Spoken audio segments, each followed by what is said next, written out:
Guys, ayun, napuntahan nga natin yung Paris Overload ni Diwat. Okay naman yung food, maganda naman siya. Masarap naman kahit pa paano. Malalaki yung chicken. Ayan. Pero kung, siyempre kung para sa akin, hindi naman ganun na sobrang sarap na sarap talaga. Kasi marami din naman tayo natikman ng mga pagkain na siyempre alam mo naman din yung talagang ito masarap, gusto ko tong balikan. 'Di ba? Yung feeling na gano'n. Ano lang ako, real talk lang kung ano yung naramdaman ko, kung ano yung na-feel ko. Di pagdating ko doon, may amoy siya, guys. Hindi ko alam yung mga at saka yung basura nandun sa gilid-gilid. Pag umikot ka doon, sa dulo, pinakadulo, andun nakabalot yung itim.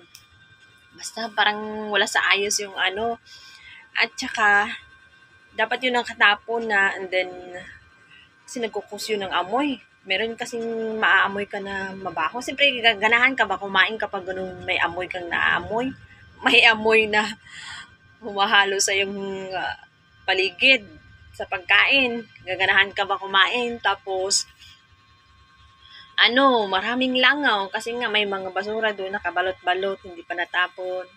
So, talagang hindi ko masabi na i-recommend ko talaga siya sa mga tao or na hindi kasi ako kagaya ng iba na talagang hala sige ganyan-ganyan para lang sa fame na ganito, para lang sa views dapat hindi naman talaga iba naman pala pagdating doon.